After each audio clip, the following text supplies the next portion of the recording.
Ever had to deal with an entitled family that just lives to make your day worse? Back when I worked at a mid-range bistro called Stone Hollow Grill, there was this one family that rolled in every Saturday evening without fail. The dad treated staff like we were beneath him, snapping his fingers for attention before we could even greet the table.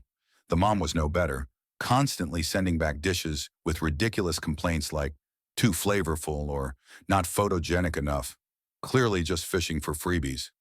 But their teenage son, an absolute menace. His name was Logan, about 13 or 14 years old, and he strutted into that restaurant every week like he owned it. From the second they were seated, he'd throw out lines like, "Try not to mess it up again," even though I hadn't served them before. He once asked me if I even knew how to carry a tray, while deliberately flicking crumbs onto the floor and watching me clean them up with a smirk. One time as I walked by, he loudly told his mom, "He looks like he shops at the gas station," and they laughed, like it was peak stand-up comedy. Every week, the entire staff braced for the storm when they walked in. Our hostess, Melissa, would shoot me a silent "sorry" whenever they landed in my section. Other servers started avoiding that corner of the restaurant like it was cursed. Then came one night in late November. I'd had a hell of a day. My car wouldn't start, rent was due, and I was already stretched thin. And of course, in walked Logan and his circus. Guess who's serving them? Yep. I tried to stay composed as I took their order, even with Logan tossing insults like, "Bet you can't even spell filet mignon." Then came the moment I'll never forget. He grabbed the edge of his plate and flipped it, sending hot steak and buttered veggies splattering all over my shoes and uniform. Gravy soaked through my pants. His parents nearly choked from laughing so hard. Logan leaned back and said, "Oops, maybe try not to stand so close next time."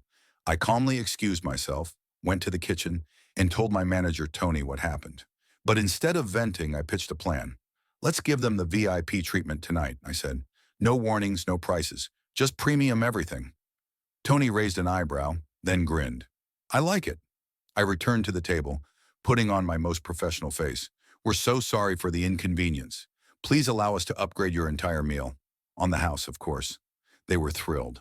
I offered aged Wagyu, lobster mac with shaved truffle, imported sparkling water, high-end cocktails for the parents, and multiple appetizers to make up for the earlier mishap. Logan went full royal mode, asking for double lobster tail and every dessert on the tray. They didn't realize each upgrade was a la carte and heavily marked up. By the end of the night, their total? $412. Their usual bill was barely $90. When I brought the check, the dad's face drained of color. "There must be some mistake," he stammered. "We never pay more than $100 here." I gently explained the breakdown. "All selections tonight were from our premium menu as requested. Each item is individually priced." Logan had finally shut up. His smugness vanished. The dad tried demanding a discount, throwing around phrases like, "We're regulars," and "You know how this works." But Tony had already come over and backed me up. "Everything was clearly ordered and itemized," he said. "There won't be any adjustments." They stormed out after throwing down a wad of crumpled bills. Logan shot me a look that could burn through steel as his mom dragged him out, muttering about how unfair everything was. But the real victory? A week later, they tried coming back. Melissa didn't even seat them. Tony met them at the door with a polite but firm message. "You've been permanently banned due to repeated disrespect and abusive behavior toward staff. And yes, we have it all on camera." Logan started whining, but this time there was no audience to laugh. And just like that, peace returned to Saturday nights.